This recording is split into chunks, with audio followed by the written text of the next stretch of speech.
The Book of Enoch stands as one of the most intriguing and profound religious texts in human history, offering remarkable insights into ancient Hebrew spirituality and apocalyptic literature. This extraordinary work, particularly its second volume, represents a unique bridge between earthly understanding and divine revelation. The narrative centers on Enoch, a patriarchal figure of exceptional virtue, who lived 365 years before his divine transformation. Unlike typical religious texts, the Book of Enoch provides an intimate account of celestial realms and divine encounters, recorded through the eyes of a mortal granted extraordinary access to heavenly mysteries. What sets the Second Book of Enoch apart is its comprehensive exploration of the celestial hierarchy and divine order. While many ancient texts merely hint at heavenly structures, this volume offers detailed descriptions of each realm, from the atmospheric domains of the first heaven to the divine presence in the 10th. Each level reveals specific functions, inhabitants, and spiritual significance, creating a complete cosmological framework that has influenced religious thought for centuries. The text's preservation history adds another layer of fascination. Originally composed in Greek during the 1st century, it survived through Slavonic translations, earning it the alternate title, Slavonic Book of Enoch. This preservation through different cultures and languages speaks to its universal appeal and enduring significance in religious literature. Apocalyptic literature, deriving from the Greek word apokalypsis, represents a unique genre of religious writing focused on divine revelation and the disclosure of heavenly mysteries. The Second Book of Enoch exemplifies this tradition through its detailed account of celestial revelations and prophetic visions. In its essence, apocalyptic literature serves as a bridge between divine wisdom and human understanding. These texts traditionally address three fundamental aspects: the unveiling of celestial mysteries, the revelation of divine justice, and the disclosure of future events. The Second Book of Enoch masterfully weaves these elements together, offering insights into both heavenly realms and earthly matters. What distinguishes apocalyptic literature from other religious texts is its emphasis on direct divine communication through chosen intermediaries. In this case, Enoch serves as the vessel through which heavenly knowledge reaches humanity. His account provides not only descriptions of celestial realms but also moral teachings and divine wisdom that transcend temporal boundaries. The significance of apocalyptic literature extends beyond mere prophetic revelation. These texts often emerge during periods of cultural or religious transformation, offering guidance and hope to communities facing uncertainty. The Second Book of Enoch, composed during the 1st century, addressed fundamental questions about divine order and human purpose that remained relevant across generations. The Second Book of Enoch occupies a distinct position within the trilogy of Enochic literature, offering unique perspectives that complement yet differ from its companion texts.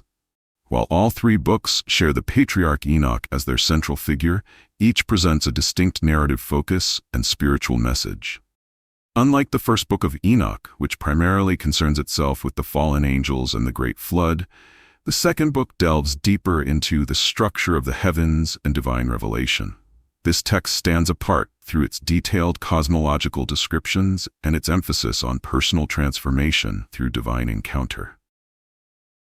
The account presents Enoch's journey not merely as a historical record, but as a template for understanding divine order and human potential for spiritual elevation.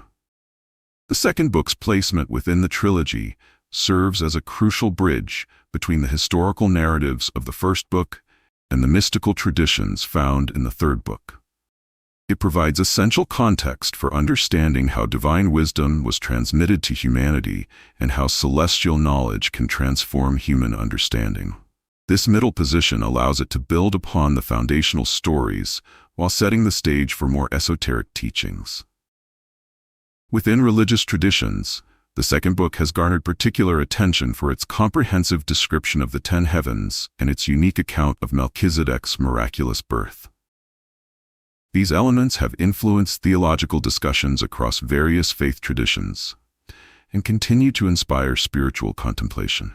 The formation of the Second Book of Enoch represents a remarkable journey through ancient religious traditions. Originally composed in Greek during the 1st century, the text emerged during a period of significant religious and cultural development in the ancient world.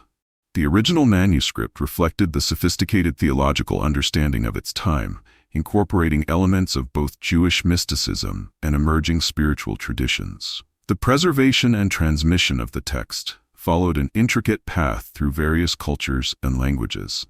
The most significant transformation occurred when the text was translated into Slavonic between the 7th and 18th centuries. This translation process, while preserving the core narrative, added layers of cultural interpretation that enriched the text's meaning and significance. Scholars have identified multiple recensions of the text, with both longer and shorter versions existing in the Slavonic tradition. Each version maintains the essential elements of Enoch's celestial journey, while offering subtle variations in detail and emphasis.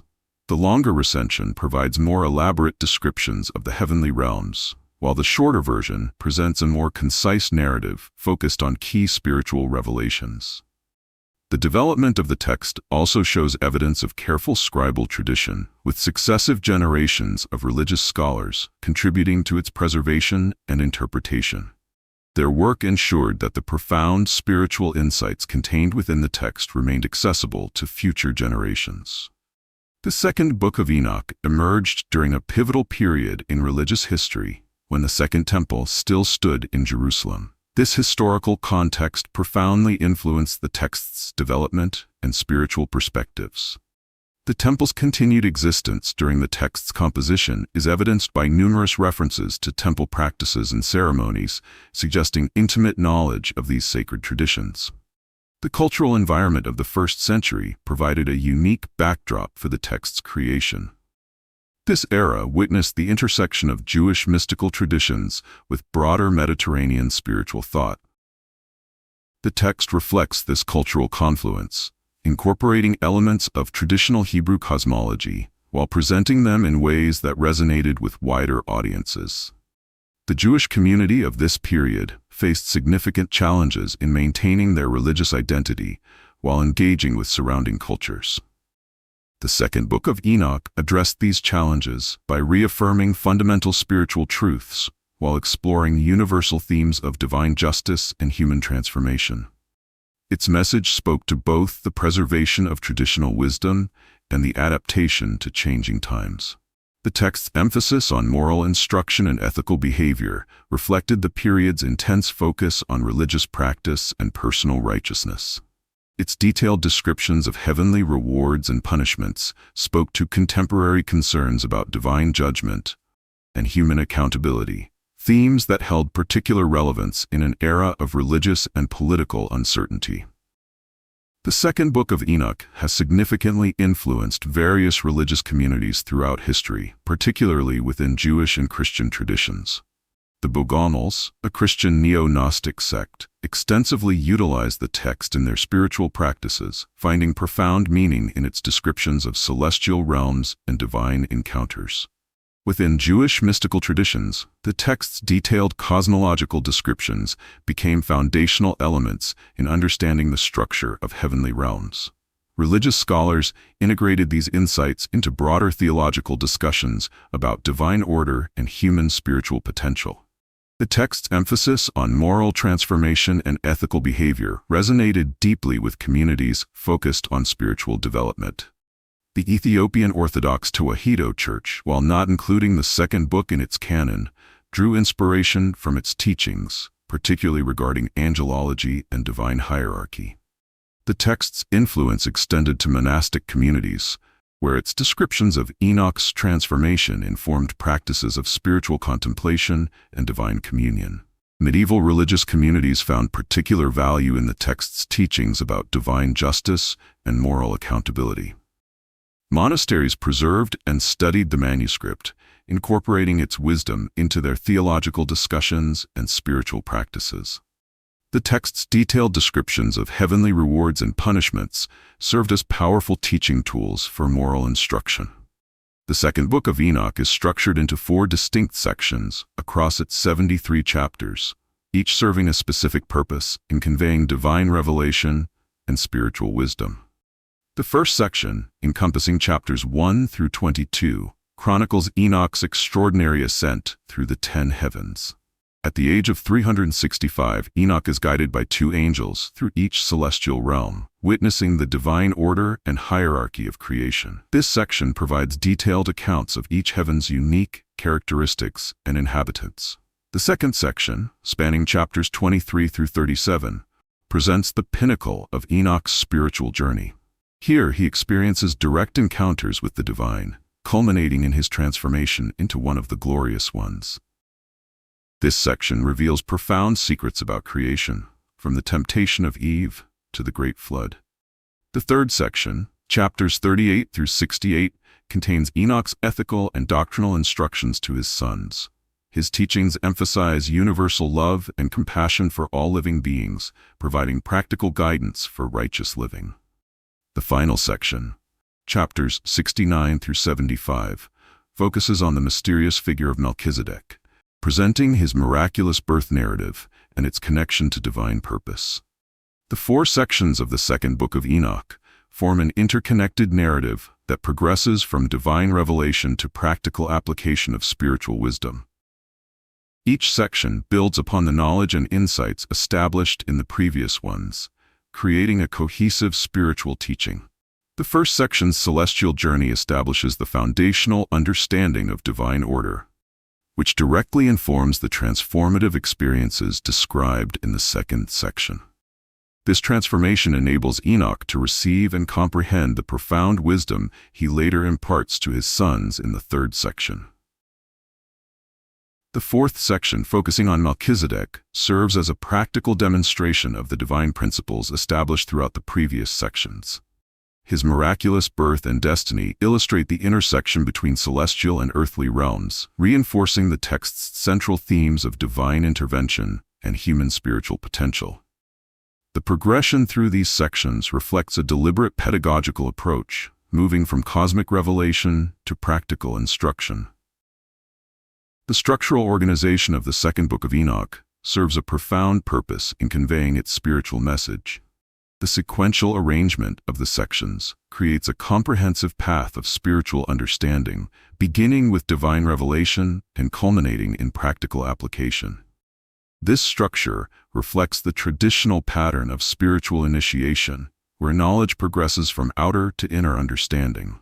The gradual unveiling of divine mysteries through Enoch's journey mirrors the reader's own path of spiritual comprehension. Each section builds upon the previous ones, creating deeper layers of meaning and understanding. The text's organization also demonstrates the relationship between heavenly knowledge and earthly wisdom.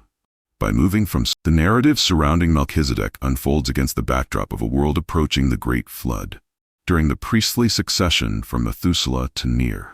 This period marks a crucial transition in religious leadership, as the traditional priesthood faces unprecedented challenges and divine intervention becomes increasingly manifest. The central characters in this section embody profound spiritual significance. Ner, grandson of Methuselah, serves as a priest during this tumultuous time, carrying the weight of religious responsibility while grappling with personal trials. His character represents the human struggle to maintain faith and dignity in the face of extraordinary circumstances. His wife Sothonim emerges as a figure of particular importance. Despite her advanced age, she becomes the vessel for a divine miracle through the conception of Melchizedek. Her personal journey from confusion and fear to acceptance of her divine role reflects the deeper themes of faith and surrender to divine will. The character of Melchizedek himself, even from birth, transcends ordinary human limitations. His immediate ability to speak and praise the Lord at birth signifies his unique status as a bridge between divine and human realms. Noah's presence in the narrative provides historical context and connects this account to the broader biblical narrative of the flood. Throughout this section, the interaction between these characters creates a tapestry of human and divine relationships, illustrating the complex interplay between earthly circumstances and heavenly purpose. The narrative of Melchizedek unfolds through a series of extraordinary events, beginning with the miraculous conception in Sothonim's womb. After 282 days of concealing her condition, The gravity of her situation becomes apparent, leading to a pivotal confrontation with her husband, Ner. The tension reaches its height when Ner discovers his elderly wife's pregnancy. His initial reaction of anger and shame reflects the human tendency to doubt divine intervention. The confrontation culminates in a tragic moment when Sothonim, overwhelmed by her husband's harsh words, falls at his feet and dies. In their grief, Ner and his brother Noah make preparations for Sothonim's burial. However, upon returning to perform the funeral rites, they witness an unprecedented miracle. A fully formed child, appearing as a 3-year-old, emerges from Sothonim's body.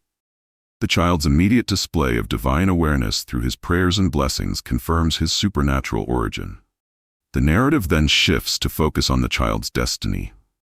After 40 days, divine intervention arrives in the form of the archangel Michael, who comes to take Melchizedek to paradise. This action serves to preserve the child from the impending flood, ensuring the continuation of the divine priesthood through supernatural means. The story concludes with Ner's profound grief at losing both his wife and miraculous son, leading to his own death and connecting this narrative to the broader account of the Great Flood. The Melchizedek narrative concludes with profound implications for understanding divine intervention in human affairs. The story's resolution demonstrates how supernatural events serve specific purposes within the divine plan, particularly in preserving spiritual lineages during times of impending judgment. The significance of Melchizedek's narrative operates on multiple levels. First, it establishes a divine priesthood that transcends normal human succession. Through supernatural birth and preservation, Melchizedek represents a priesthood ordained directly by divine authority rather than through traditional hereditary means. The timing of these events, occurring just before the Great Flood, underscores the divine purpose in preserving spiritual authority through extraordinary means. Melchizedek's removal to paradise ensures the continuation of pure priesthood beyond the flood's judgment, establishing a bridge between pre-flood and post-flood spiritual authority.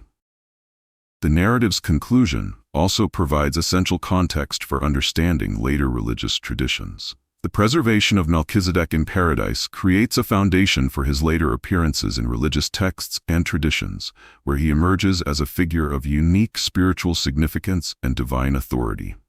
The tragic elements of the story, Sothonim's death, Ner's grief, and the separation of the child from earthly existence, illustrate how divine purposes often unfold through events that appear tragic from a human perspective, yet serve higher spiritual ends. The first 3 heavens in Enoch's journey reveal a structured hierarchy of divine order, beginning with realms closest to earthly existence and progressing toward more spiritually significant domains. The first heaven serves as the initial threshold between earthly and celestial realms. Here, Enoch encounters angels whose primary responsibility is the governance of atmospheric phenomena. These celestial beings maintain precise control over essential elements that affect earthly life. Their duties include overseeing weather patterns and maintaining the delicate balance of natural forces that sustain life on Earth. This heaven represents the immediate connection between divine governance and earthly existence. The second heaven presents a striking contrast to the first, manifesting as a realm of darkness designated for fallen angels. This level serves as a place of confinement for those who rebelled against divine authority. Enoch witnesses these beings in their state of punishment, providing insight into divine justice and the consequences of defying celestial order. The darkness of this realm stands as a powerful symbol of spiritual separation from divine light and grace. The third heaven contains a remarkable duality, housing both paradise and a place of judgment. The paradise section reveals the Garden of Eden, carefully maintained under angelic guardianship. This celestial garden surpasses earthly beauty, displaying perfect harmony and divine order. Angels maintain constant vigilance over this sacred space, preserving its pristine state.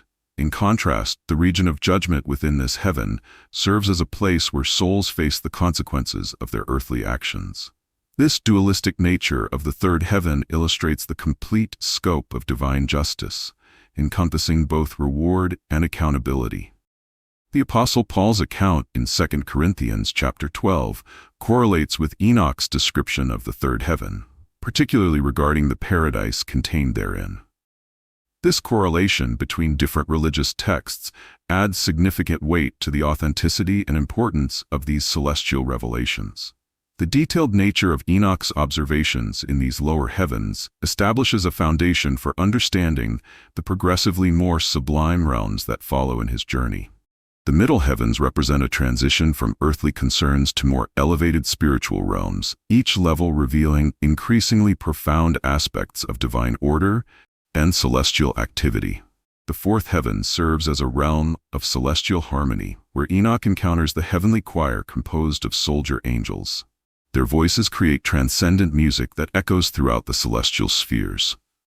Within this heaven, Enoch observes the movements of the sun and moon, witnessing the perfect orchestration of celestial bodies. Most remarkably, he encounters unique beings called phoenixes and chalkidroi. These creatures, distinct from their mythological namesakes, appear as magnificent beings with crocodile heads, lion-like feet and tails, and 12 wings. They serve as guardians of celestial order, their presence emphasizing the majesty of divine creation. The fifth heaven presents Enoch with a profound encounter with the Watchers, beings of extraordinary stature who resemble humans in form but possess giant-like proportions. These beings exist in a state of uncertainty, awaiting final judgment for their actions. Moved by their condition, Enoch engages with them, encouraging repentance and reconciliation with divine authority. This interaction demonstrates the possibility of redemption, even for beings of great power who have strayed from their purpose. The sixth heaven marks a significant elevation in spiritual authority, housing the archangels who govern cosmic operations and human affairs. These beings possess extraordinary responsibility, overseeing the complex workings of creation and maintaining order throughout the universe. Their duties extend to both celestial and terrestrial realms, ensuring the proper functioning of natural laws and the fulfillment of divine purposes in human history. The presence of these powerful beings demonstrates the intricate hierarchy of celestial authority and the careful administration of divine will throughout creation. The middle heavens thus represent a crucial transition point in Enoch's journey, where earthly concerns give way to more profound spiritual realities and the mechanisms of divine governance become increasingly apparent. The seventh and eighth heavens represent significantly elevated realms of divine authority, where Enoch experiences increasingly profound manifestations of celestial power and glory. The seventh heaven marks a pivotal moment in Enoch's journey, as here he first encounters the Lord's presence from a distance. Under the guidance of the angel Gabriel, Enoch witnesses an extraordinary display of divine glory and celestial order. The arrangement of heavenly hosts in this realm follows. The 10th heaven, called Aravoth, represents the ultimate destination of Enoch's journey, where he experiences a direct encounter with divine presence.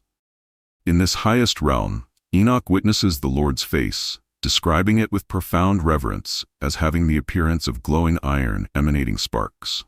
The magnificence of this vision transcends human ability to fully articulate, marking the apex of spiritual revelation. In this supreme realm, Enoch receives a remarkable command from the Lord to approach without fear and stand before the divine presence eternally. The archangel Michael then facilitates Enoch's transformation, removing his earthly garments and clothing him in divine glory. This transformation represents the ultimate elevation of human nature through divine grace. Following this transformation, Enoch receives extraordinary revelation as an angel of wisdom dictates to him 360 books containing comprehensive divine knowledge. His placement at the Lord's left side, alongside the angel Gabriel, signifies his elevated status among celestial beings. In this position, Enoch receives insights into creation and divine purposes that surpass even angelic understanding. This experience in the highest heavens establishes Enoch as the knower of secrets, laying the foundation for his later role as described in subsequent religious texts. The profound nature of these revelations and Enoch's transformation demonstrate the potential for human elevation through divine encounter. The transformation of Enoch represents a pivotal moment in religious literature, marking the elevation of a mortal being to an extraordinary spiritual state. This profound change occurs through a carefully documented divine process that demonstrates the potential for human transcendence through divine grace. The transformation begins with the divine command for Enoch to approach without fear and stand before the Lord's presence eternally. This invitation itself signifies a remarkable departure from the normal boundaries between divine and human realms. The archangel Michael then performs the sacred ritual of transformation, removing Enoch's earthly garments in a symbolic gesture of releasing mundane limitations. The subsequent clothing of Enoch in garments of divine glory represents more than a simple change of attire. This act symbolizes a fundamental transformation of his nature, elevating him beyond ordinary human limitations. The new garments represent his new spiritual status and authority within the celestial hierarchy. Following this physical transformation, Enoch experiences an intellectual and spiritual elevation through the reception of divine knowledge. The dictation of 360 books of wisdom establishes him as a repository of celestial understanding, surpassing even the knowledge granted to angels. His placement at the Lord's left side, alongside the angel Gabriel, confirms his new status among celestial beings. Following his celestial transformation, Enoch returns to Earth for a brief period of 30 days, marking a significant transition between his former life and his new spiritual status. During this time, he undertakes the crucial task of transmitting divine wisdom to his children and preparing them for his permanent departure. These final days on Earth serve multiple purposes in the narrative. Primarily, they allow Enoch to organize and communicate the profound knowledge he received during his heavenly journey. He systematically shares his insights about divine order, moral principles, and spiritual truths with his descendants, ensuring the preservation of this celestial wisdom for future generations. Throughout this period, Enoch maintains the elevated state of his transformation while still being accessible to his family. This unique position enables him to serve as a bridge between celestial and earthly realms, translating divine mysteries into teachings that his children can comprehend and preserve. The 30-day time frame also provides a period of transition for his family and community, allowing them to witness his transformed state and prepare for his permanent departure. This period demonstrates divine consideration for human needs, providing time for farewells and the transmission of essential teachings. The legacy of Enoch's transformation and teachings continues to resonate through religious and spiritual traditions. His journey and elevation establish important precedents regarding the relationship between divine and human realms.